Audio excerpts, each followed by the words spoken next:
Malgré cela, malgré les dires de mon père, j'ai continué ma relation. Et mon père n'a cessé de me mettre en garde.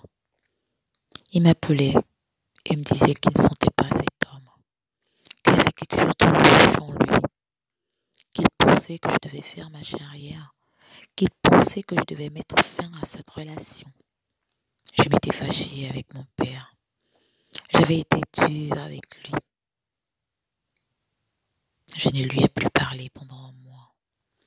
Il m'appelait, je rejetais ses appels au point de bloquer mon père. Oui, je l'avais bloqué parce que je n'étais pas d'accord avec sa façon de voir les choses.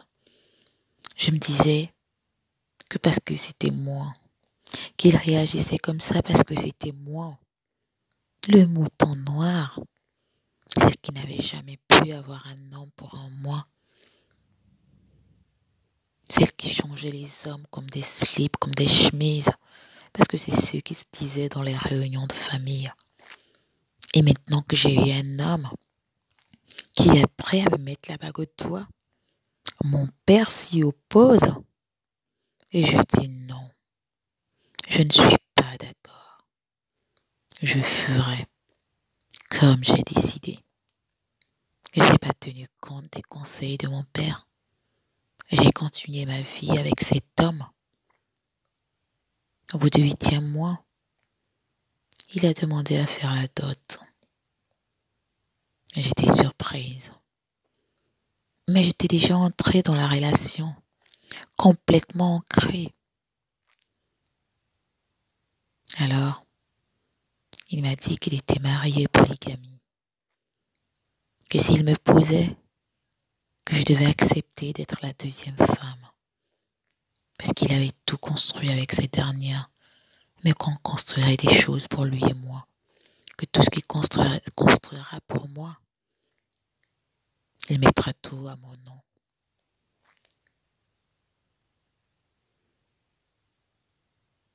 J'étais heureuse de savoir toutes ces choses. Et plus encore, j'étais excitée. Ce qui m'a un peu freinée, ou qui m'a freiné 5 minutes, c'est qu'il a dit qu'il faut que j'aille voir sa femme.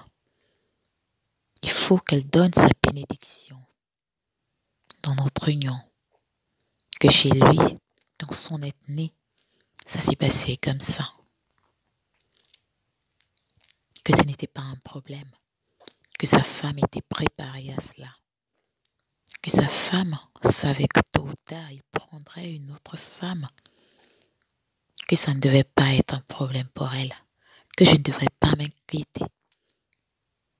Ah oui, ce jour-là peut-être, j'aurais dû dire non. Ce jour-là peut-être, j'aurais dû y réfléchir encore un peu. J'aurais peut-être dû en parler à mon père, lui qui avait vu tellement juste.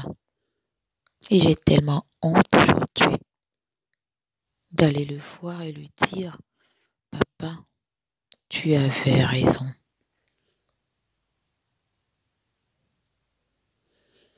J'ai accepté. On a pris rendez-vous et je suis allée voir sa femme. Elle m'a dit, tu peux m'appeler maman. Sur le coup, j'avais pas compris. En fait, si tu peux m'appeler chef, parce qu'en réalité, dans la maison, elle est la reine. Elle décide de tout. Et il est le roi. Et moi, je suis leur petite boniche. Leur esclave qu'ils ont acheté à coups de millions pour une bague en diamant. Oui, j'étais prête. J'étais prête à tout pour avoir un mari. Ah oui, j'étais prête. Quitte à rendre une femme malheureuse. J'étais prête. Elle m'avait bien accueillie ce jour-là. J'étais presque à l'aise. Elle avait fait à manger. J'avais mangé, j'avais bu. Comment me diriez-vous manger chez sa rivale? Mais elle était gentille, cette dame. Elle est toujours, je ne sais pas si c'est de la gentillesse, mais c'est une femme simple, bienveillante. Et je ne peux rien lui reprocher, malheureusement. En dehors du coup, et je sais que c'était un coup monté. Et je l'ai su que bien plus tard. J'aurais aimé le savoir bien avant. Mais mes ambitions de mariage m'avaient aveuglé. Ils avaient flairé la bonne proie.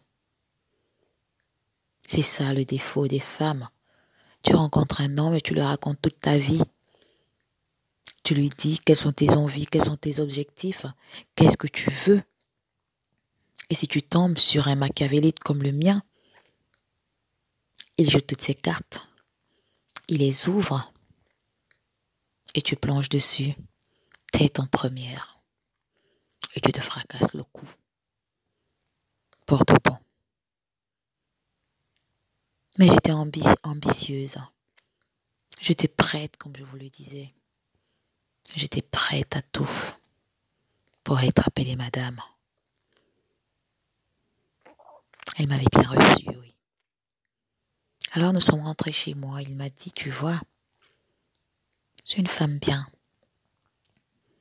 Mais elle ne veut plus avoir d'enfants. Je lui ai dit, n'êtes-vous pas déjà grand-père? Il a dit oui. Mais nous n'avons eu que 2 fils. J'aurais aimé avoir des filles. Et j'espère que tu m'en feras au moins une.